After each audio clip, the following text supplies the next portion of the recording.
Hi there. Thank you very much for playing The Beginner's Guide. My name is Davey Reedon. I wrote The Stanley Parable, and while that game tells a pretty absurd story, today I'm going to tell you about a series of events that happened between 2008 and 2011. We're going to look at the games made by a friend of mine named Coda. Now, these games mean a lot to me. I met Coda in early 2009 at a time when I was really struggling with some personal stuff, and his work pointed me in a very powerful direction. I found it to be a good reference point for the kinds of creative works that I wanted to make. So just to start you off, this is, I think, the first game he ever made. It's a level for Counter-Strike. You can walk around here, by the way. And mostly it's just Coda learning the basics of building a 3D environment. But what I like is that even though he starts from the simple aesthetic of a desert town, he then scatters these colorful abstract blobs and impossible floating crates around the level. And of course, it destroys the illusion that this actually is a desert town, and instead this level becomes a kind of calling card from its creator. It's like a reminder that this video game was constructed by a real person. And it kind of makes you wonder, what was going through his head as he was building this? This is what I like about all of Coda's games. I mean, not that they're all fascinating as games, but that they are all going to give us access to their creator. I want us to see past the games themselves. I want to get to know who this human being really is. And that's exactly what we're going to do here. So, it's 2008, Coda starts making these games, and he never releases any of them. He doesn't put them onto the internet, he just makes them and then immediately abandons them, and they sit on his computer forever. And I think he really understood this image of himself as a recluse. At one point, he jokingly renamed his computer's recycling bin to Important Games Folder. So, this was just how he worked. He tended to crank them out one after the other without even really pausing to try to understand what he had just made, until suddenly one day, he just stopped. In 2011, that was it. He made his last game, and then he hasn't made another one since. And that's why I've taken this opportunity to gather all of his work together, is because I find his games powerful and interesting, and I'd like this collection to reach him, to maybe encourage him to start creating again. And if the people like you who play this also happen to find his work interesting, then I'm sure it'll just send that much stronger of a message of encouragement to Coda. So thanks for joining me on this. If you have a particular interpretation that I haven't mentioned here, or if you just need to get in touch, you can email me at daveywreden@gmail.com. Okay, that's about it for introduction. Let's take a look at Coda's first proper game. As each game is loading, I'll show you the date that it was completed. This first one was made in November 2008.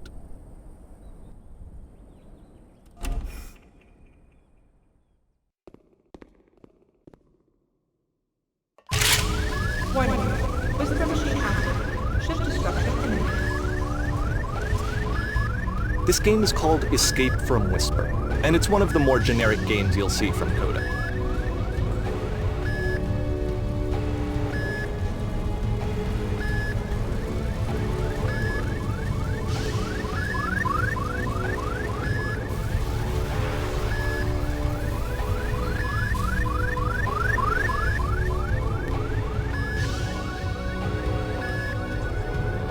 Security code reached.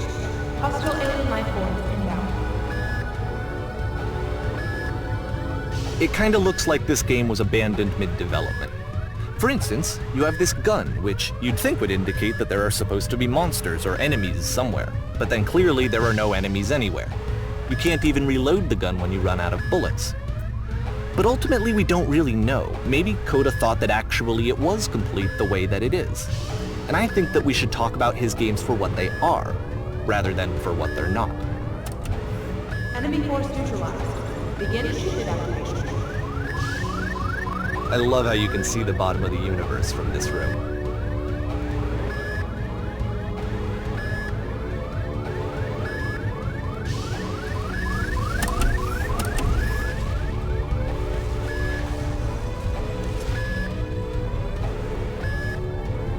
Apparently the space station has a labyrinth on it.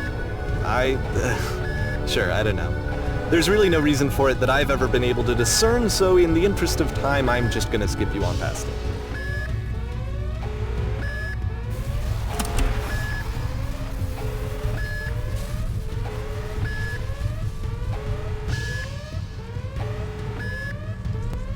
Or, if you'd really like to solve the labyrinth, you're welcome to do that too.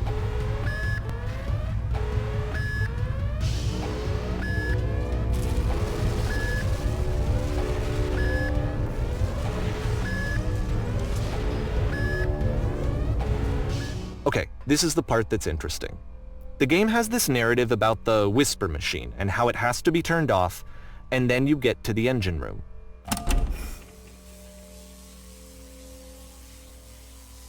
Hey, you there, in the engine room. You could save us all. That beam is powering the whisper machine. We could disrupt it by introducing a great enough heat signature. If your body could stop the beam. It's so much to ask, but for all of our lives, would you do it? Could you give yourself?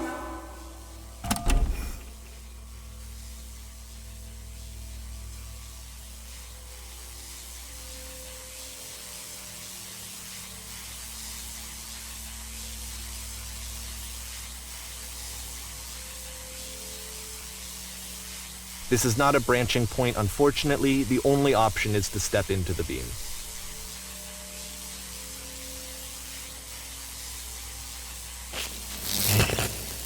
Let me pause here for a second.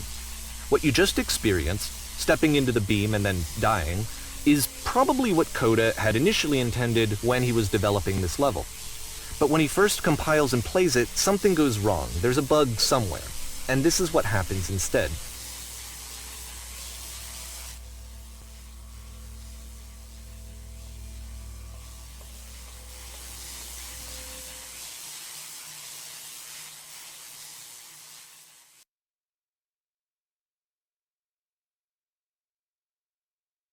The beam causes you to start floating.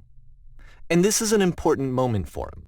Because yes, this is technically a glitch, but Coda identifies something human about it, like how small it makes you feel in the face of this larger chaotic system. Or this floating could be the afterlife, a peaceful place, juxtaposed against all of the hysteria that you've just had to traverse. I don't even know. I have no idea what he was thinking, but what's clear is that after making this, something lodges itself in his brain. He wants to do more of these really weird and experimental designs. So he stops work on this and moves on to a stream of tiny little games that go in all sorts of directions. Let's go ahead and take a look at the first game he made after leaving this one behind.